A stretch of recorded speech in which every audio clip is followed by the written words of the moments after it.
యేసుక్రీస్తు ప్రభు నామములో అందరికి వందనాలు స్తోత్రాలు.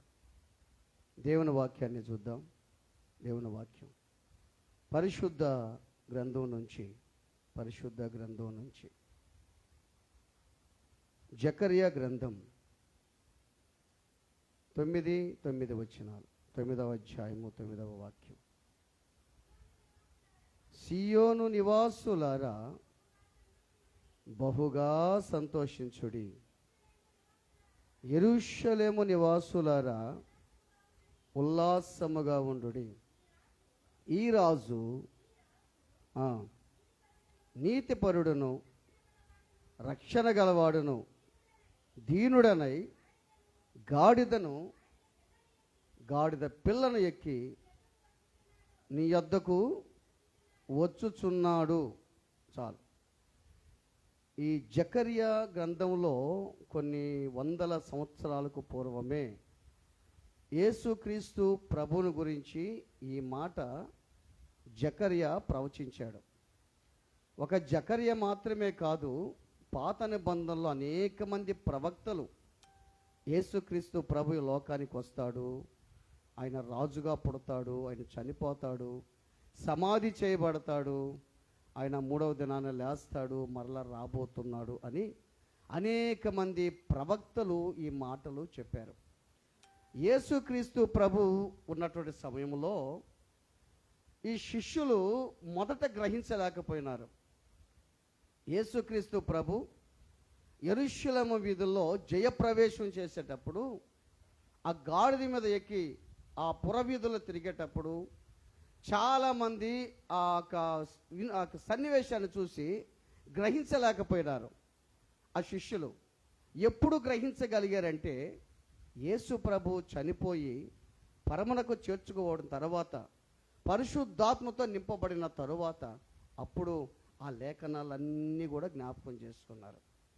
అందుకే యోహాను సువార్తలో ఏమన్న మాట ఏంటంటే 12వ అధ్యాయంలో మనం చూస్తే 12వ అధ్యాయము యోహాను సువార్త 12:16లో ఒకసారి మనం చూస్తే ఆయన శిష్యులు ఈ మాటలు మొదట గ్రహింపలేదు, కానీ యేసు మహిమపరచబడినప్పుడు అవి ఆయన గూర్చి రాయబడిననియు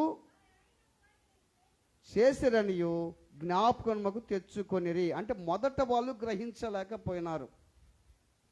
ఇది ఎప్పుడు జరిగింది?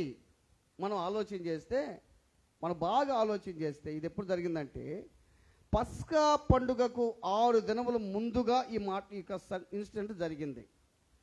అంటే పస్కా పండుగ రోజునే యేసుప్రభు ఏమైపోయాడు చెప్పండి? ఏమైపోయాడు? చనిపోయాడు. పస్కా పండుగ రోజున సిలువేయబడ్డాడు ఆయన.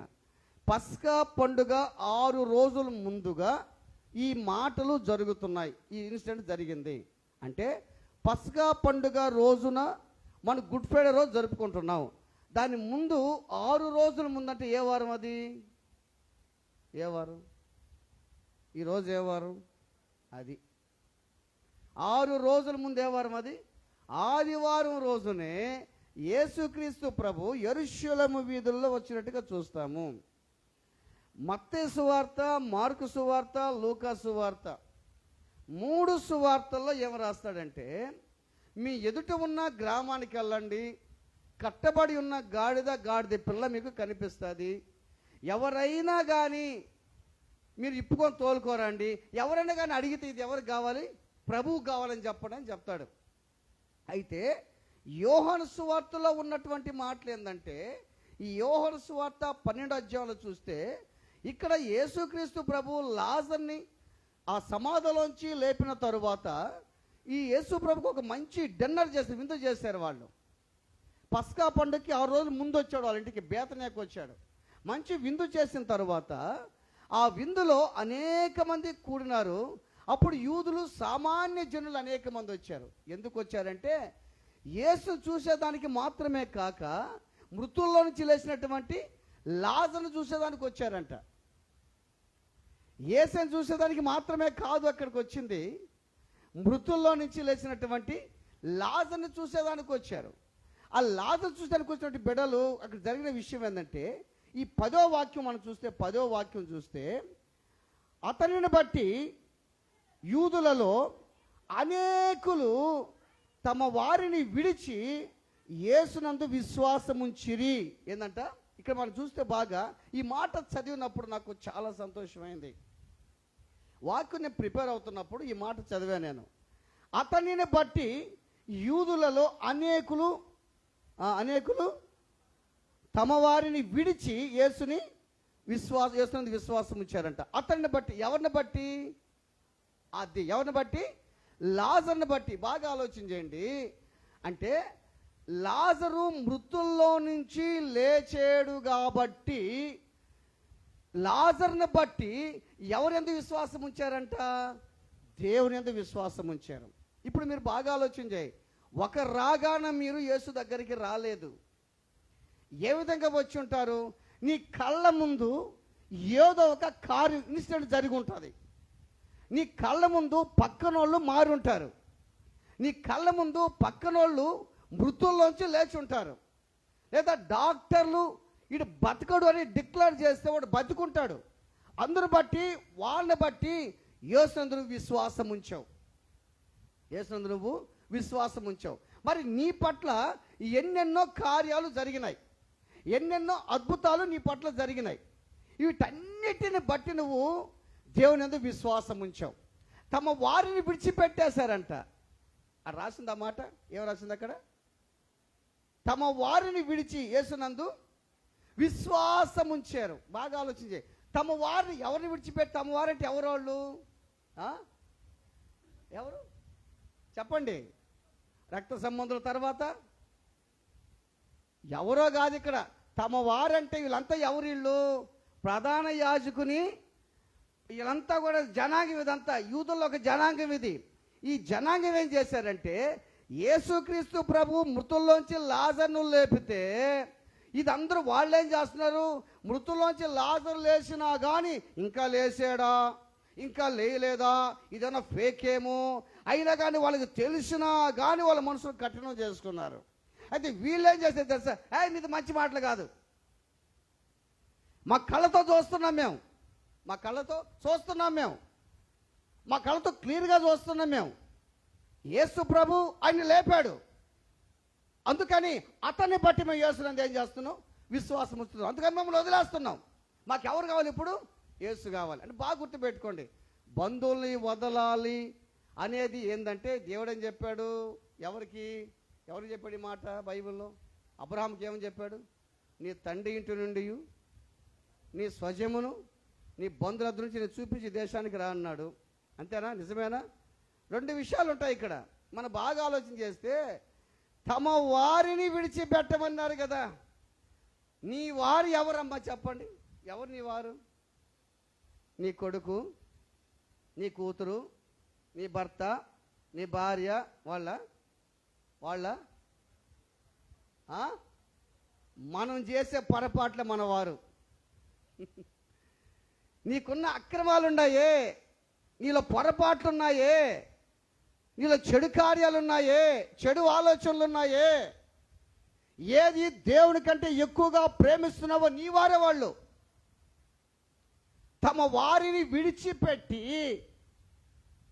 నువ్వు ఏదైతే ఎక్కువగా దేవుణ్ణి ప్రేమించి దేవుని తక్కువగా చూస్తున్నావో వాళ్ళంతా నీ వాళ్ళే. తమ వారిని విడిచిపెట్టి యేసునందు ఏం చేశారు? వాళ్ళు విశ్వాసం ఉంచారు. బంధువుల్ని విడిచిపెట్టమని కాదు,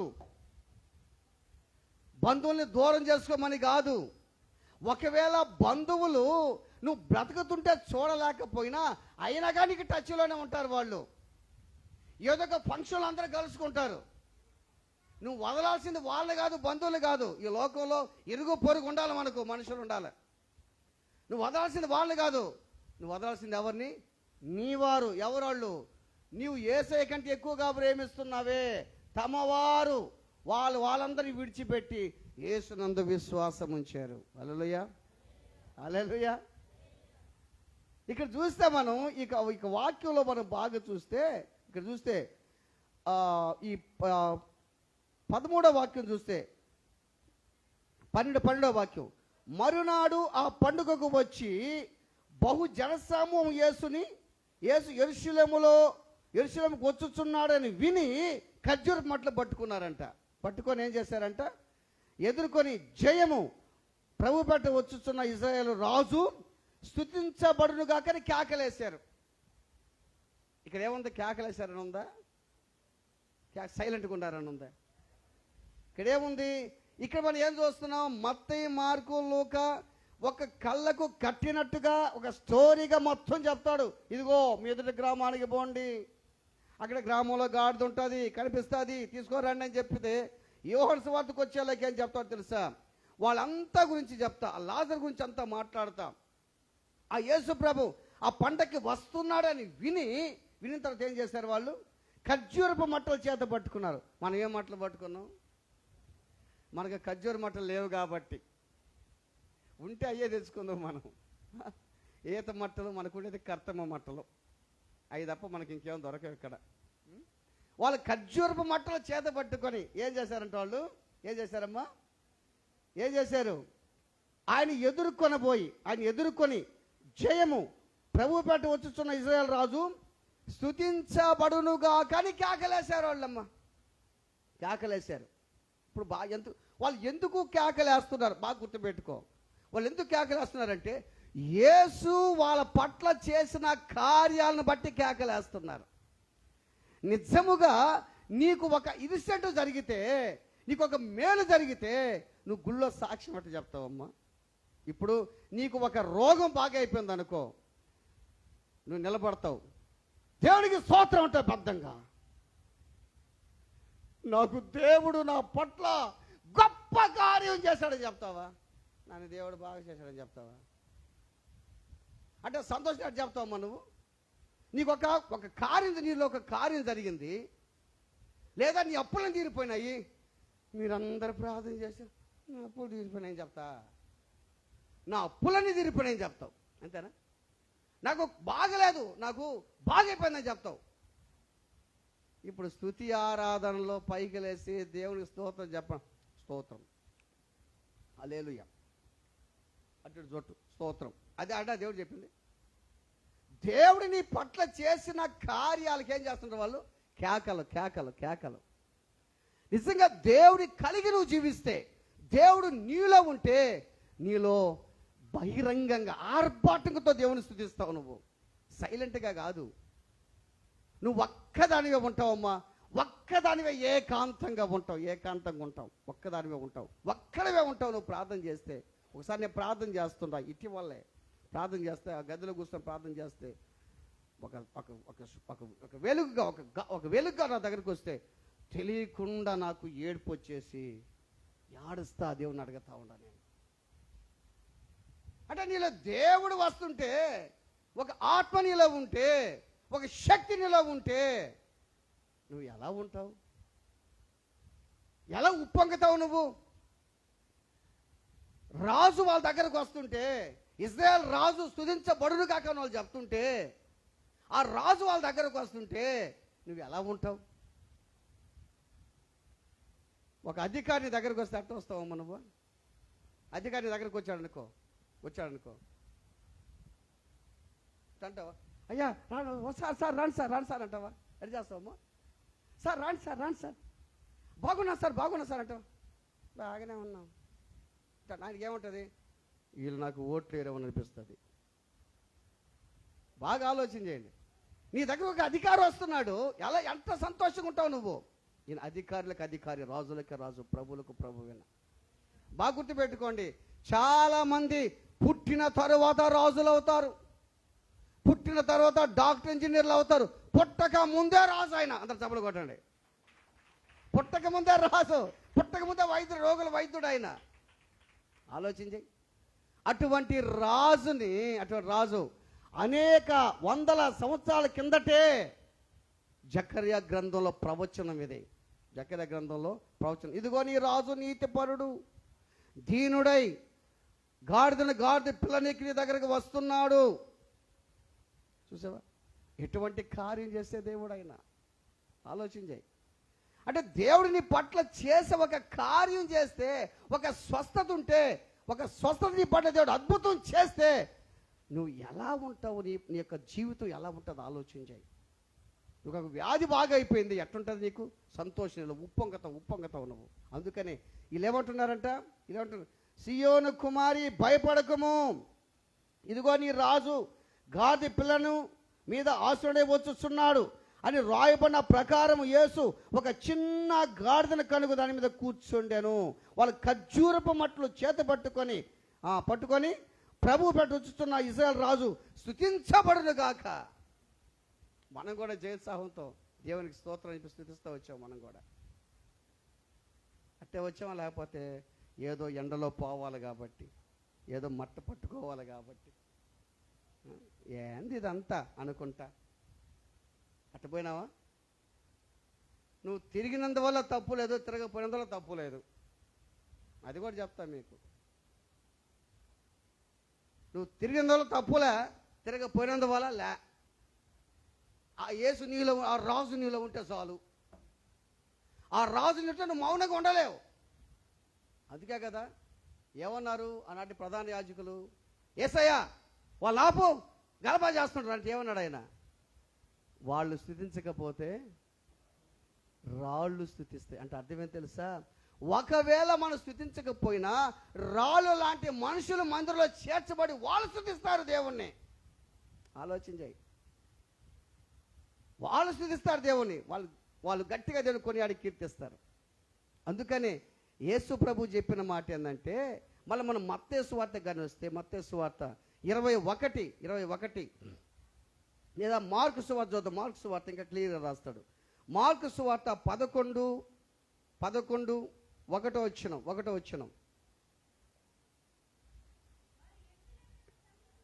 సమీపించి బేతని అనే గ్రామానికి వచ్చారు. చాలమ్మా ఏంటంట, యెరూషలేమునకు సమీపించి, ఒలీవ కొండకు సమీపించి ఏ దగ్గరకు వచ్చారంట? బేతని గ్రామానికి వచ్చారు. ఇది యెరూషలేముకు బయటనున్న ఒలీవ కొండకు సమీపంగా ఉన్నటువంటి ప్రాంతాలు ఇవి. ఏది? బేతనియ. అదే మత్తయి సువార్తలో బేత్పగే అని రాస్తాడు, కానీ బేతనియ మాత్రం రాయడు. ఈ మార్కు సువార్తలో బేతనియ అని రాస్తాడు. అంటే బేత్పగే అంటే అర్థం ఏంటంటే అంజూరపు గృహము అని అర్థం. బేత్పగే అంటే అంజూరపు గృహం అంటే ఒలివ కొండ మీదనున్న ఒక స్థలము. గాడిదను తెచ్చేదానికి యేసు ప్రభు శిష్యులను అక్కడికి పంపించాడు.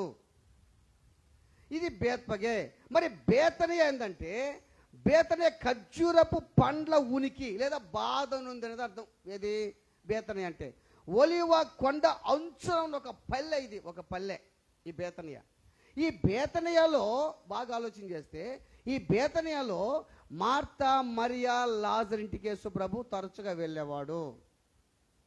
కుష్ఠరోగైన సీమోను ఉండేది కూడా అక్కడే. లేదా యేసు ప్రభుని అభిషేకం చేసింది కూడా ఆ ఊర్లోనే, ఆ ఇంట్లోనే మరియ చేసింది. ఇంకొక ముఖ్యమైన విషయం చెప్తాను మీకు నేను.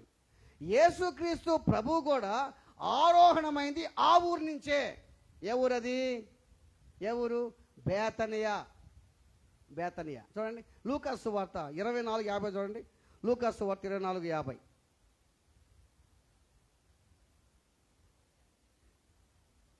లూకాసు సువార్త. ఆయన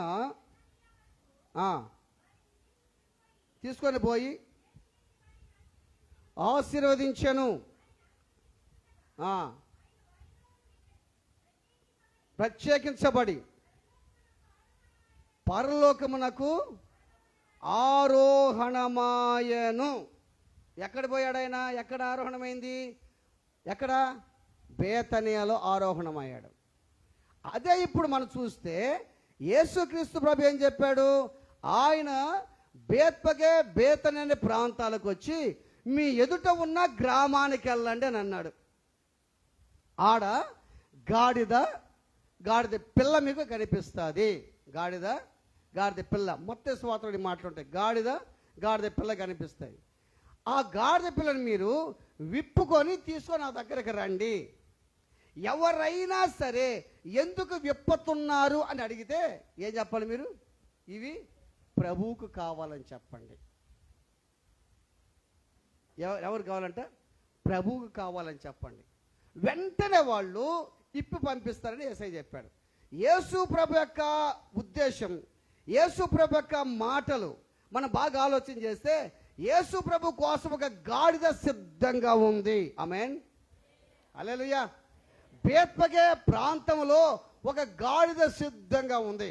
యేసు ప్రభు కొరకు మీరు ఈ ప్రాంతంలో, ఈ కాలనీలో, ఆ కాలనీలో, అల్లూరు నుంచి సిద్ధపడి ఇక్కడికి వచ్చారు. మీరు అనేక కట్లతో కట్టబడ్డారు. మీరు ఇప్పుడు బాగా ఆలోచన చేయి. రకరకాల కట్లతో మీరు కట్టబడి ఉన్నారు. మనందరూ తెలుసు బాగా.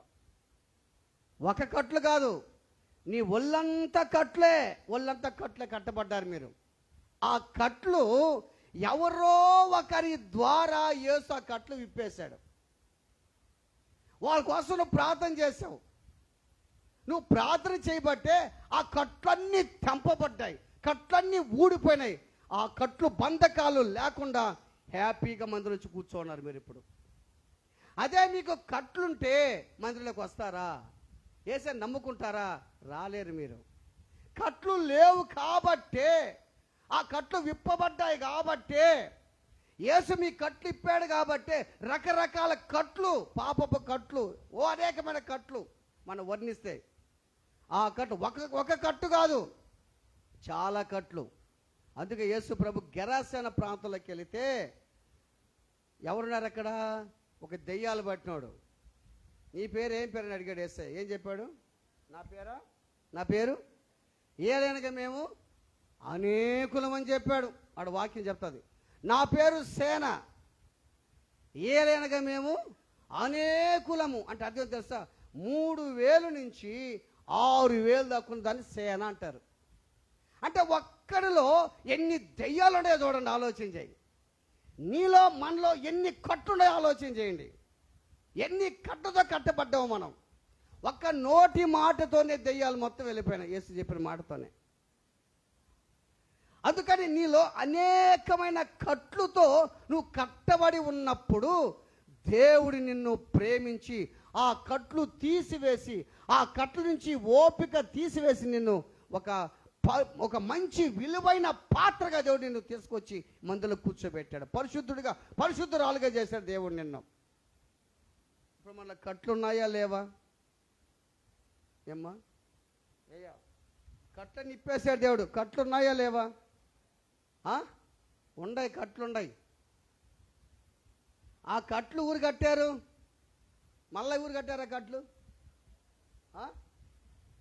చెప్పండి, ఎవరు కట్టారు? అమ్మా, సైతాన్ని కట్టారా? వాడి మీద పెట్టబాకండి అన్నీ. మనమే కట్టుకున్న కొన్ని కట్లు, మనమే ఒక మాట ఒప్పుకొని ఒక కట్టు, తంత ఒక కట్టు, ఇంకా నేను వాళ్ళతో పలకను ఒక కట్టు, నాకు సంబంధం ఒక కట్టు, మనకొద్దు మంది ఒక కట్టు,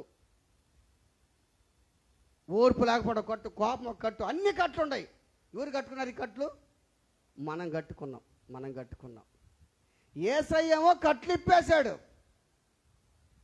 కట్లు ఇప్పితే ఇప్పుడు ఏం చేస్తున్నాం మనం? ఆ కట్లు మళ్ళీ మనమే కట్టుకుంటున్నాం. ఆలోచించండి. దేవుడు ఏం చెప్పాడు? కట్టబడిన గాడిద మీద యేసయ్య కూర్చుంటాడు అంతే. కట్లున్న గాడిద మీద యేసయ్య కూర్చోడు. ఒకప్పుడులో మన జీవితం అట్లా ఆలోచించండి. ప్రభువా, నాయనా, నేను నీకు తెలీదా, నేను నీ బిడ్డనయ్యా, ఎంత ప్రార్థన చేస్తుంటావు ఒకప్పుడులో. ఆ ప్రార్థన ఇప్పుడు లేదు. ఎందుకు లేదు చెప్పండి? ఎందుకు లేదు ఆ ప్రార్థన? కట్లు మనలో ఉన్నాయి. ఇంకా కట్లు ఉన్నా కానీ ఇంకా ప్రార్థనలు చేస్తున్నావా? ఆలోచించి. ఒక పక్క కట్లు ఉన్నాయి, మళ్ళీ ఏం చేస్తావు? ప్రార్థన చేస్తూ ఉంటాం. అంటే ఎట్లుంటుందంటే, ఇప్పుడు ఎట్లుంటుందంటే, కాళ్ళ ముళ్ళు ఉంది, ఇంజక్షన్ వేపిస్తూ ఉండవు, ఆయింట్మెంట్ పోస్తూ ఉండవు, నొప్పి మాత్రం తగ్గుతుందా? ఏముంది కాళ్ళలో? ఏముంది? ముళ్ళు తీయకుండా ఆ పైన ఆయింట్మెంట్ పోస్తా, పైన ఇంజక్షన్ లేపిస్తా. ఎన్ని ఇంజక్షన్లు పడిపించుకుంటున్నావో, ఇంజక్షన్ లేపిస్తా, ఆ ట్యాబ్లెట్లు మింగతా, ఆ ఆయింట్మెంట్ పోస్తూ ఉండవు. అది మాత్రం నొప్పి మాత్రం తగ్గల. ఏముంది నీళ్ళు, ఏముంది కాళ్ళు? ఆ ముళ్ళుగా తీసేస్తే ఆయింట్మెంట్ కూడా పూయబడలేక నువ్వు, ఇంజక్షన్ కూడా వేసుకోబడలే నువ్వు. అలా ఉంది మన జీవితం. కట్లు కట్టబడి మన హృదయంలో కట్లు ఉండి కూడా మనం ఏం చేస్తున్నాం? ఇంకేం చేస్తున్నాం? ప్రార్థన చేస్తూనే ఉన్నాం. అందుకే యేసయ్య అన్నాడు, మెదుటిన గ్రామానికి వెళ్ళండి, గాడిద పిల్ల కట్టబడి ఉంది. ఎవరన్నా కానీ అడిగితే, ఇవ్వకండి అడిగితే ఏం చెప్పాలి మీరు? ప్రభువుకు కావాలి. నువ్వు ఎవరికి కావాలమ్మ? ఇప్పుడు నువ్వు ఎవరికి కావాలి? అందరు ఎవరికి కావాలి? వాళ్ళు వద్ద యేసయ్యకి? మనమేనా? మనం వస్తే చాలా. కొంతమంది సిద్ధాంతం ఎట్టుంటుందంటే, గుడికి ఒకరు రాబోలే, మనం వస్తే చాలు, వాళ్ళొద్దు. మనందరం ఒక బ్యాచ్, మనమే ఉందాం. ఊరని వచ్చారు కొత్త చూస్తారు వాళ్ళని. వాళ్ళు మన కట్లు కాదు, అవి వేరే కట్లు. ఈ కట్లు వేరే కట్లు. మన కట్లు నులక కట్లు కదా మనయ్య. వాళ్ళు టెంకాయ కట్లు. మన కట్లు భలే ఉంటాయి కదా. ఆ కట్లతో పనే కాదు, వాళ్ళు ఎక్కడికి రాకపోయినా పర్వాలే. అదే దేవుడు చెప్పింది. అది కాదు దేవుడు చెప్పింది. కట్లు విప్పబడిన ప్రతి వ్యక్తి యేసు దగ్గరికి రావాలి. Praise the lord. Hallelujah, hallelujah. ఆలోచించి, ఆ కట్లు విప్పి ఎవరిని పంపించాడంట? యేసు ప్రభు ఎవరిని పంపించాడు? ఎంతమందిని? 2 పంపించాడు. మిగతా పక్కన ఉండాలి కదా, కొంతమంది ఉండాలి కదా. వాళ్ళు అనుకోవచ్చు కదా, వాళ్ళిద్దరినే పంపించినట్టుండా, వాళ్ళకే చెప్పినట్టుండా, మనమేమో లేనట్టుందా, వాళ్ళేనా మెయిన్, వీళ్ళేనా మెయిన్ అని అనుకోవచ్చు కదా. నీకు చెప్పిన పని నువ్వు చేయాలంతే. ఆమేన్, ఆమేన్. నీకు సేవకుడు దేవుడు ఏం చెప్పాడు నువ్వు ఆ పని చేయాల్సిందే. మేమేనా, ఇది మేమేనా, వాళ్ళేదా అనేది కాదు. అంతమందిని పెట్టుకొని నిన్నెందుకు పంపిస్తున్నాడు? 2 ఎందుకు పంపించాడు? కొర్నేల దగ్గర కూడా 2 మాత్రం పంపించాడు. కొర్నేలు కూడా 2. తన యొద్ద నమ్మకంగా కనిపెట్టుకున్నావు 2 పేతురు దగ్గరకు పంపించినట్టుగా చూస్తాం. 2 పంపించి మీ 2 పోయి కట్లిప్పుకోరండి, 2 పోయి కట్లిప్పుకోరండి. ఇప్పుడు బాగా ఆలోచించి, 2 సహవాసంగా కలిగి చర్చిలో ప్రార్థన చేస్తున్నారా? 2 సహవాసం కలిగి చర్చిలో ప్రార్థన చేసి అదే కొట్టమని విప్పుదాం. ఈ ప్రాంతంలో అనేక కట్లతో కట్టబడి ఉన్నారు. ఇళ్లలో కూర్చొని ప్రార్థన చేస్తే వేరే విషయం కాదంటంలే, కానీ పక్కన వాళ్ళు కట్లున్నాయి కదా, ఆ కట్లు ఇప్పుడు ప్రయత్నం చేస్తున్నాం. ఆలోచించాయి. ఎందుకంటే మనమే కట్లతో ఉన్నాం. ఆ కట్లు నీలో లేకపోతే పక్కన వాళ్ళ కట్టును విప్పగలవు. వెంటనే కట్లు విప్పి ఏం చేశారు వీళ్ళు? యేసు దగ్గరికి తీసుకొని వచ్చినట్టుగా చూస్తాం మనం. అంత మనకు తెలుసు. యేసుక్రీస్తు ప్రభు గాడిద మీద ఎక్కాడా, గాడిద పిల్ల మీద ఎక్కాడా? దేని మీద ఎక్కాడు? అదేందయ్యా పాపమా, గాడిద పెద్దది గాడిద కాబట్టి బరువు మోయగలదు, పిల్ల మోస్తుందా? పిల్ల మోయలేదు కదా. అందుకని ఎవరు ఎక్కని గాడిదను యేసయ్య ఎక్కినట్టుగా చూస్తాం. రెండవది, గాడిద పిల్ల మీద బట్టలు వేసినట్టుగా చూస్తాం. గాడిద కూడా పక్కన నడుస్తుంది. ఈ గాడిద మీద యేసయ్య ఉంటే పక్కన గాడిద కూడా నడుస్తా, అది కూడా నడుస్తా పోతుంది. మనం బాగా ఆలోచన చేస్తే గాడిద పిల్ల మీద ఎందుకు కూర్చున్నాడు? అమ్మా, గాడిద పిల్ల వేసినాడు, బట్టలు వేసాడు. గాడిద పిల్ల మీద ఏమి వేసింది కాదు. అది అర్థం ఏంటంటే, చిన్న పిల్లలు అంటే యేసయ్యకు చెప్పండి, ఎవరిలో ఉంటాడు యేసయ్య అంటే? చిన్న పిల్లల లాంటి మనస్తత్వం నీలో ఉంటే నీలో కూడా ఉంటాడు యేసయ్య. అది అర్థం. అందుకని యేసయ్య నా మీద ఎక్కువనైనా అంటే ఆడెక్కుతాడు. నీలో కట్లున్నా, అమ్మ చాలా కట్లున్నాయమ్మా నీలో, యేసయ్య కట్టి తీసేసా. లేదమ్మా, ఇంకా తీయలేదమ్మా. ఆమెను ఎక్కుతాడు యేసయ్య. బాగా గుర్తుపెట్టుకో, ఒక వ్యక్తి మీద కూర్చోవాలంటే, ఒక వ్యక్తిలోకి రావాలంటే ఆమెను వస్తాడు యేసయ్య. అది జరిగిన విషయం ఏం తెలుసా? ఆ గాడిద మీద బట్టలేసారంట. గాడిద మీద బట్టను పరిచారు. ఏం బట్ట అది? ఏందది చెప్పండి? యెషయా గ్రంథం 61వ అధ్యాయము 10వ వాక్యం చదవండి. 61:10. యెషయా గ్రంథం 61:10.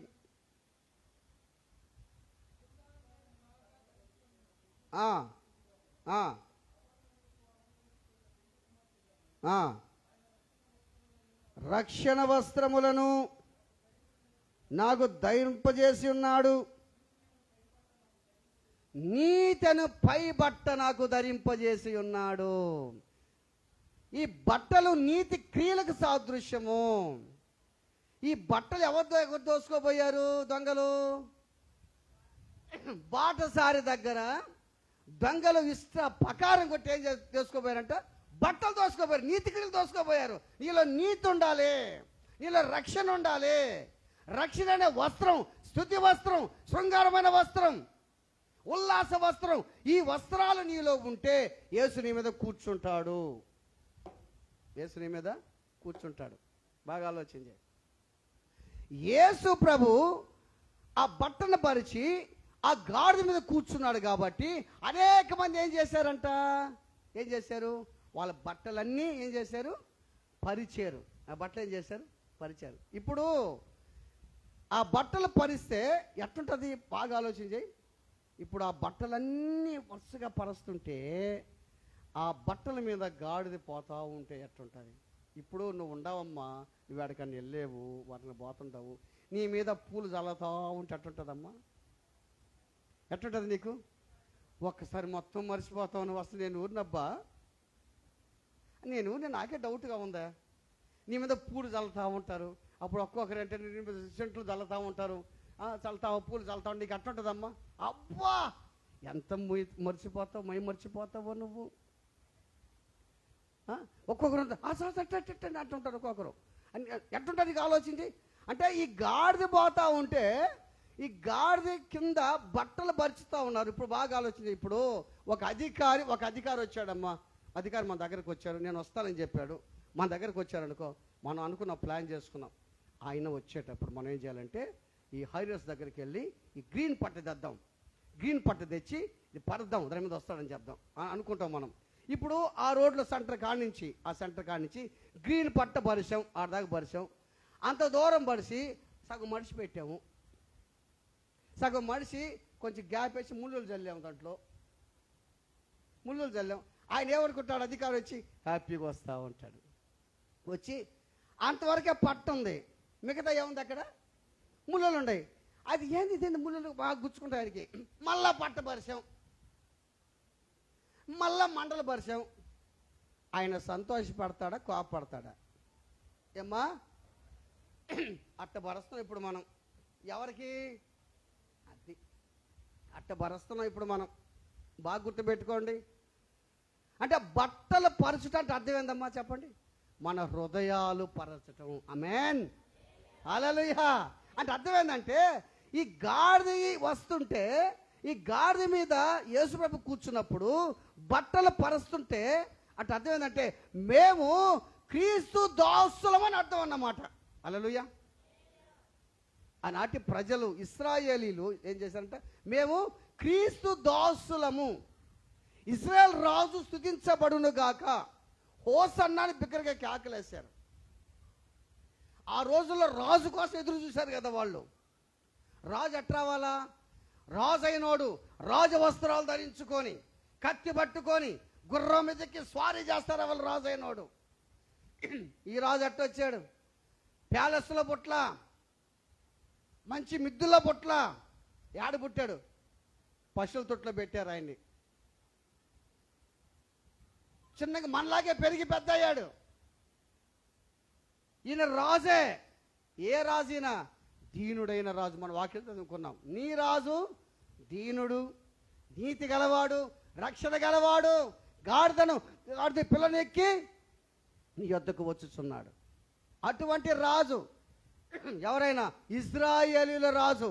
ఆయన సంహరించే రాజు కాదు, ఆయన మనుషులు హింస పెట్టే రాజు కాదు, ఆయన అధికారం చలాయించే రాజు కాదు, ఆయన ప్రేమ చూపించే రాజు. అటువంటి రాజు దేని మీద వచ్చాడమ్మా? గాడిద మీద ఎక్కాడు. ఎప్పుడో జకర్యా గ్రంథంలో ప్రవచనం ఇప్పుడు నెరవేరుతుంది, కొత్త నిబంధనలు నెరవేరింది. శిష్యులందరూ చూశారు. ఆయన చనిపోయి పునరుద్ధానం తర్వాత అప్పుడు అనుకున్నారు, అయ్యో ఆయన గురించి ఈ మాటలు రాయబడ్డాయనని. వీళ్ళు బట్టలు పరిచారు. ఈ బట్టలు పరిస్తున్న తర్వాత వాళ్ళు ఏం చెప్తారు తెలుసా? మేము క్రీస్తుకు చెందిన వారము, మేము నీకు దాసులము, దాసురాండ్రము, ఇదిగో మా హృదయాలు పరిచయము. నీ హృదయాలు పరిస్తే, యేసయ్య నా హృదయం నీకు పరిచేశాను రాయి అంటే వస్తూ ఉంటాడు హృదయంలోకి. సగం పరిచావు, సగం మాత్రం ఆడ సమస్యగా ఉంది, సగం బాగలేదు. ఆడ రోడ్డు మార్గం సరళంగా ఉంటేనే బాగుంటుంది కదా. మనం అంతే కదా, హైవేలో పోతుంటాం బండ్ల మీద, ఎట్టుంటుంది తెలుసు? హైవేలో బండి మీద పోతుంటే అబ్బా హ్యాపీగా జమ్మని పోతూ ఉంటుంది. మామూలు రోడ్డులో గతుకులు, కాసేపు బాగా కాసేపు గతుకులు ఉంటాయి కదా, కాసేపు రోడ్డు కాసేపు గతుకు. అంతే మన పరిస్థితి. ఇప్పుడు చేస్తున్నాం ఏసైకి మనం. ఈరోజు బాగున్నాం, రేపట్టు ఉంటుంది మన పరిస్థితి. ఆలోచించండి దేవుని పిల్లలు, ఆలోచించండి. దేవుడిని పట్ల చేసిన కార్యాలు, అద్భుతాలు, మహిమ కార్యాలు ఆలోచించే. ఎన్నిసార్లు కట్లు కట్టబడతావు ఆలోచించి. ఒకసారి కట్లు కట్టేశావు, దేవుడు తీసేశాడు కదా, ఇంకా కట్లు కట్టుంటావా ఆలోచించాయి. ఒకటే జ్వరం వస్తుంది అనుకో, బాగా ఆలోచన, ఒకటే జ్వరం వస్తుంది అనుకో, ఆలోచించి ఏముంటుంది? హాస్పిటల్కి పోతాం, ఒకటే జ్వరం వస్తుంది. సార్ అమ్మ నీకు కడుపులో బాగలేదమ్మా, నీకు లోపల బాగలేదమ్మా, నీకు తర్వాత దీన్ని ఏమంటారు, ఇప్పుడు ఇమ్యూనిటీ పవర్ నీకు లేదమ్మా, ఒకటే జలుబులు జ్వరాలు వస్తున్నాయని చెప్తారు. వాడి కడుపులో ఏదో ట్రబుల్ ఉంది, ఏదో వాడికి జలుబు ఉంది, ఏదో వస్తూ ఉంటుంది. ఇది ఒకసారి మనం చూపించుకుంటాం, ఒకటే వస్తుందని అనుకుంటే అట్టుంటుంది మనకు. ఆలోచించి అంటే ఎన్నిసార్లు కట్లుంటాయి ఇలా ఆలోచించి. జీవితాంతం కట్లేనా? ఇంకా కట్టబడతానే ఉంటావా? కట్టు తెంపేశాడు కదా దేవుడు. ఎన్నిసార్లు కట్లు కట్టుకుంటావు నీ జీవితంలో? ఈ కట్లేమో కట్లు తెంచబడకుండా మనం ప్రార్థన చేస్తూ ఉంటాం. బాగా ఆలోచించి.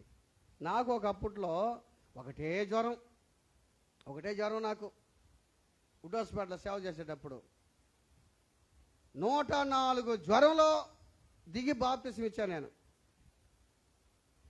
బాప్తిసం ఇచ్చేలేకే ఇంకా జ్వరం ఎక్కువైపోయింది. గుసిక్కమట జ్వరం వచ్చేది నాకు, గుసిక్కమట జ్వరం వచ్చేది. పక్కన వాళ్ళ కొంతమంది వీడికి జ్వరం వస్తుంది, వీడికి ఏందో ఉందో అనుకున్నారు. జ్వరం వస్తుంది, ఏందో ఉంది, వీడికి లేనిపోంది ఉంది అని అనుకున్నారు. నాకు జ్వరం వస్తుంది, వాళ్ళకి జ్వరం వస్తుంది, బాగలేదు, అనారోగ్యం వస్తూ ఉంది, టైఫాయిడ్ లేస్తే టైఫాయిడ్ మలేరియా. ఓహో వీడి కడుపులో ట్రబుల్ ఉంది, వీడికి పరీక్ష చేయించాలనుకున్నాడు. మేము పరీక్ష చేస్తున్నప్పుడు మాతో వచ్చినారు వాళ్ళు. అంటే ఏం చెప్తావు డాక్టర్ చూద్దామని. అంటే ఒక పరిస్థితి ఎట్లా ఆలోచించేది. కొంతమంది కట్లు ఇప్పరోళ్ళు ఇంకా అతికిస్తారు దాన్ని. నాకు జ్వరం వస్తే పరీక్ష చేసుకుని దానికి పోతే నాతో వచ్చి చూస్తున్నారు. చూసి అంత పరీక్ష చేసి అంత చేసి డాక్టర్ ఇది టైఫాయిడ్ వచ్చిందయ్యా, ఇంకేదన్నా ఉందా అని అడిగాడు.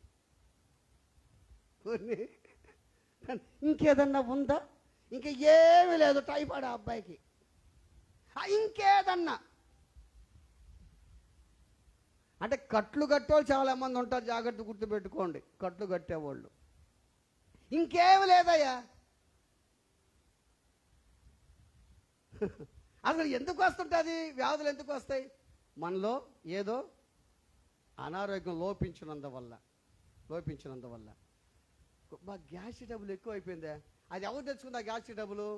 అది మనం తెచ్చుకుంది. టయానికి అన్నం తినక ఏమంటాయి తిని. ఆడ నేను చెప్పేది ఒకసారి వాక్యంలో, ఆడ వెజిటేరియన్ నాన్ వెజిటేరియనే తింటాం కదా మనం. గ్యాస్ డబ్బులు కానీ తింటాం మనం. ఇక గ్యాస్ డబ్బులు ఎట్లా తగ్గుతుందమ్మా? అంతే కదా. మనం చేసుకున్న మొత్తం ఇవన్నీ మనం కట్టుకుని మనం కట్టుకుంటున్నాం చాలా సందర్భాల్లో.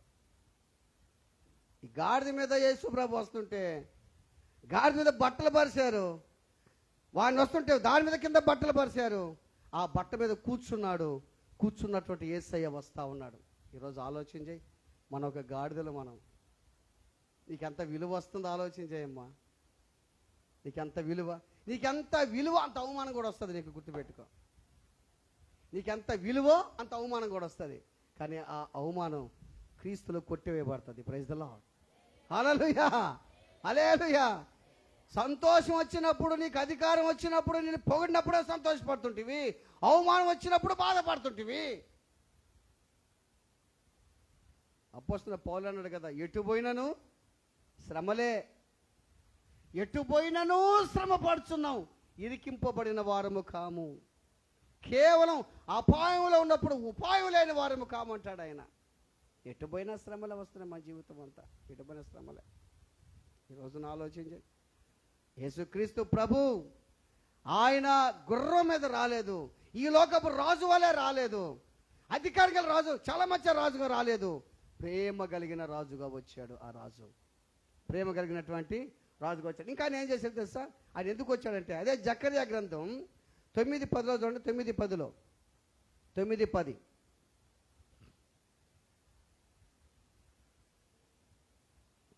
అదే జకర్యా గ్రంథం 9:10.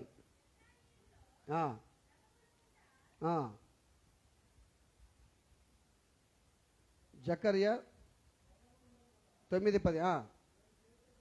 నేను చేసేదను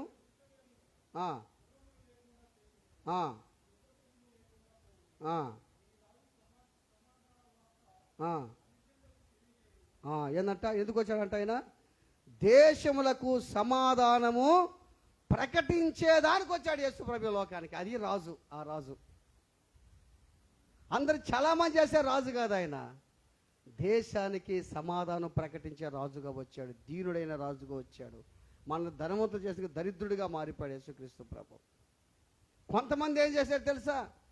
వీళ్ళు బట్ట మీద అయితే గాడిద ఫ్రీగా నడుస్తుంది. కొంతమంది ఏం చేశారంట? చెట్ల కొమ్మలు నరికి పెట్టారంట. చెట్ల కొమ్మలు నరికి పెట్టారంట.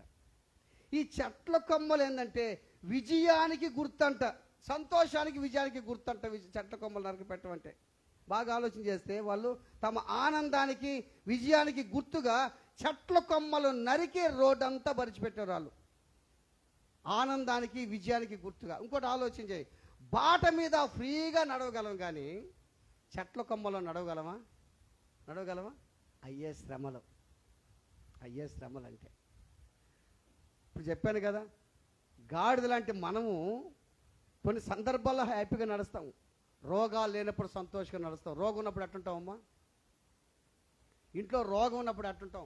రోగాలు లేనప్పుడు భలే వందనాలు లెక్క వందనాలంటూ, రోగం ఉన్నప్పుడు గమ్ముకుంటాం, బాగుండం, ఏమంటాం? బాగలేదు. అప్పుడు దేవుడు జ్ఞాపకం రాడు, చర్చి కూడా జ్ఞాపకం రాదు. ఒకే ఒక విషయం చెప్తున్నా, మనకు కాక ఎవరికి వస్తాయమ్మా కష్టాలు? ఎటుపోయిన శ్రమలు, జీవితాంతం మనకు కష్టాలే, బాధలే. కష్టాలు వచ్చాయి, బాధలు వచ్చాయని కాదు, గుర్తుపెట్టుకోండి. ఈ సహజం వస్తూ ఉంటాయి. ఇవి చుట్టాలంటే వస్తా పోతా ఉంటాయి. ఇవన్నీ కానీ మనం మనసును పెట్టుకుంటే దేవుని మనం సమీపించలేము. ఆలోచన చెయ్యి, నీ హృదయాన్ని ఎప్పుడు పరుస్తావు దేవునికి? వాళ్ళు బట్టలు పరిచారు, నీ హృదయాన్ని ఎప్పుడు పరుస్తావు? మేము క్రీస్తుకు చెందిన వారమని, ఆయన బిడ్డలమని గుర్తుగా పరిచారు. చూడండి, రెండవ రాజుల గ్రంథం చూడండి సార్. రెండవ రాజుల గ్రంథం 9:13 చదవండి. 9:13 రెండవ రాజులు 9:13. అంతట వారు అతివేగరముగా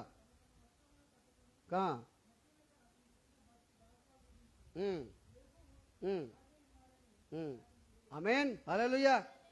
తమ వస్త్రాలని పరిచి బాగా ఊది విజయోత్సవం చేసి యెహూ రాజు అయ్యున్నాడని ప్రకటన చేశారంట. అంటే అర్థమైంది, మేము నీకు దాసులు అంటామని అర్థం. అది బట్టలు పరచడం అంటే మేము నీకు దాసురాండ్రము. అది మా హృదయాలు పరుస్తున్నామయ్యా. హృదయంలోకి యేసే రావాలంటే ఏ అడ్డం కూడా ఉండకూడదమ్మా, గుర్తుపెట్టుకో. అడ్డం ఉంటే యేసే రాడయ్యా. కొంత బాగుండి కొంత అడ్డంగా ఉంటే అట్టుంటుంది. ఆ విధంగా కాకుండా నీ హృదయాన్ని నువ్వు యేసయ్యకి పరిచినప్పుడు దేవుడి దగ్గరకు వస్తాడు. దేవుడు వస్తుంటే గంభీరంగా స్తుతిస్తున్నారు. ఎందుకంటే దేవుడి నీ పట్ల చేసిన మేళకి నువ్వు మౌనంగా ఉండలేవు. నువ్వు గంభీరంగా స్తుతిస్తావు దేవుణ్ణి. అబ్బా, దేవుడు నా పట్ల అద్భుతం చేశాడు, ఆమేన్ అంటావు నువ్వు అంతే. ₹1,00,000 పోయింది అనుకోమ్మా నీదే. ప్రార్థన చేస్తా ₹1,00,000 పోయింది సార్, ఎవడో తీసేశాడు సార్. లేదా బంగారు పోయింది అనుకో, తీసేశాడు సార్. వచ్చావు, ఎంత అయిపోయింది, మళ్ళీ అది వరకు దొరికింది, నీకు దొరికింది. ఎట్టుంటుందమ్మా నీ పరిస్థితి? దొరికింది ఎట్టుంటుంది? నువ్వు సాక్ష్యం వచ్చి, మీకు మొన్న చెప్పాను కదా నేను ఆ బంగారు మీద దొరికిందిలే అంట.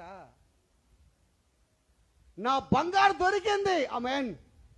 ఇప్పుడు 10 వెండి నాణ్యాలు పోయినాయి, ఒక వెండి నాణ్యం పోయింది. ఏం చేసింది ఆమె? ఓపికతో ఇల్లంతా ఊడ్చి ఎదిగితే ఏం చేసినట్ట? నా వెండాను నాకు దొరికిందని చిలికతలతో సంతోషించిందంట ఆమె.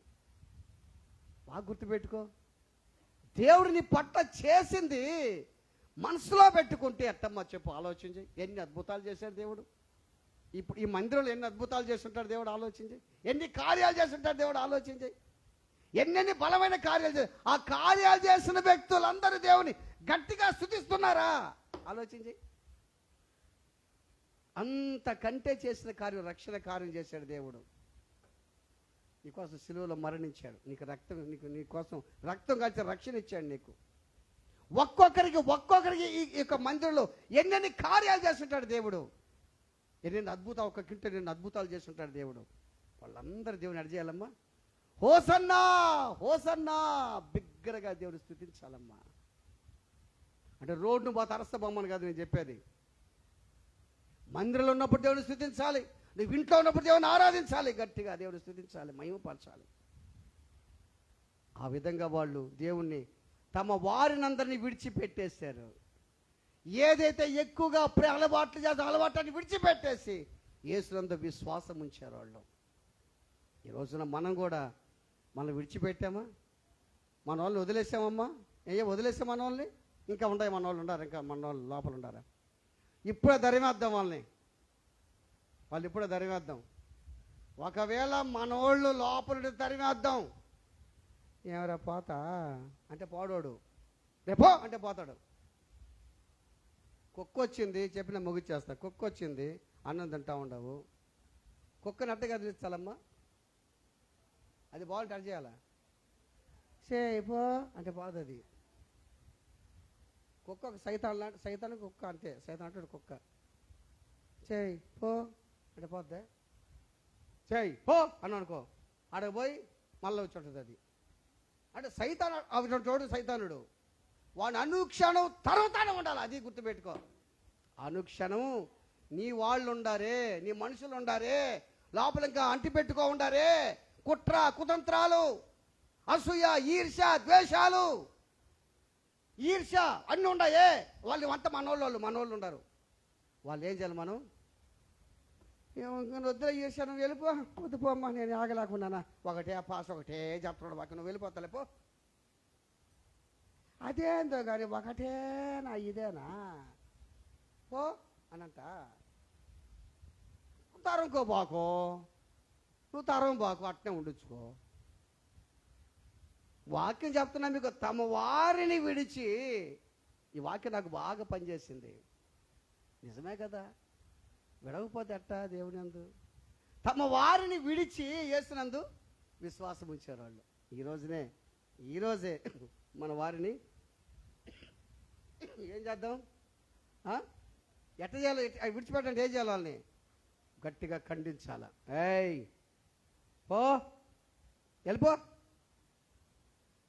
పోయేదే, పోరా, వెళ్ళిపోరా, అటు చేయాలా. అట్ట కాకుండా పోతావా పావా.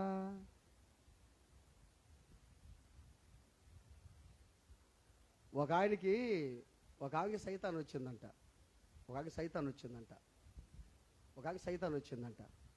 సైతాన్ వస్తే ఒక పాస్టర్ మంచి భక్తిపరుడు, పాపం ఒక పాస్టర్ మంచి భక్తిపరుడే. ఆయన సైతాన్ అంటే భయం, భక్తిపరుడు సైతాన్ అంటే భయం.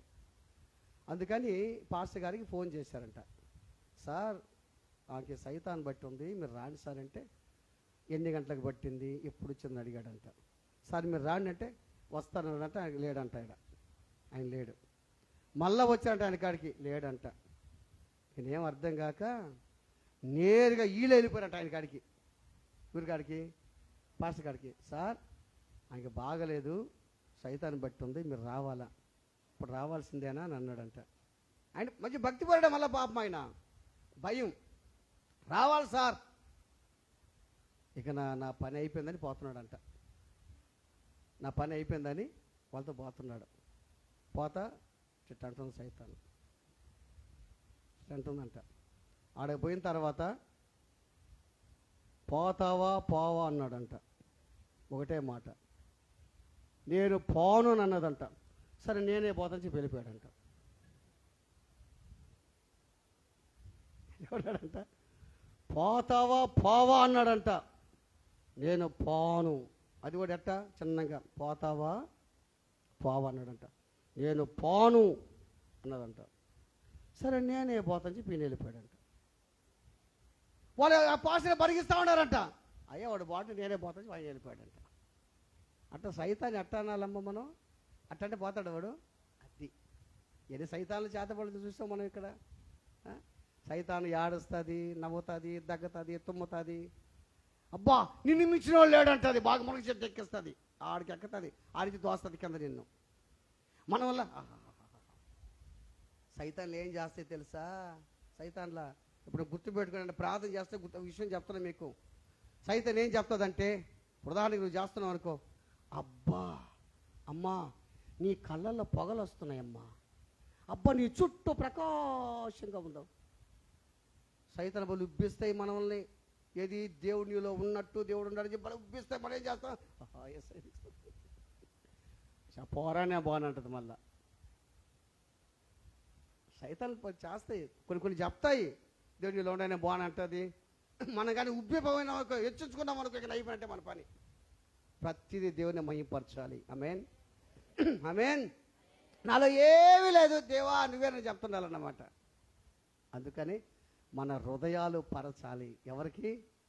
యేసయ్యకి. ఈరోజు హృదయాలు పరద్దాం.